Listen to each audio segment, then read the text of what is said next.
आभार, पैलवानांचे आभार, वस्त्रदांचे आभार.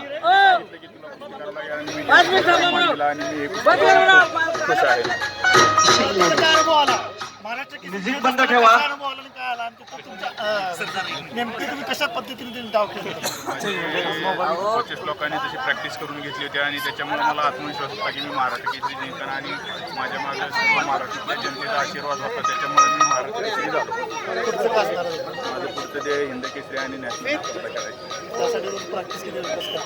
त्यासाठी प्रॅक्टिस पहाटे 4ला उठतो, सपाटी मारतो, रनिंग, 7ला नाश्ता आणि रेस्ट, 10 ते 12 जिम. युवकांना संदेश काय द्याल? 4 ते 6 कुस्ती, नंतर अर्धा तास रनिंग आणि अर्धा तास स्विमिंग टँक. मी सर्व युवकांना एवढं सांगेन की सर्वांनी व्यायाम करा, गुरुजनांचा आदर करा, त्यांना नक्की यश मिळेल.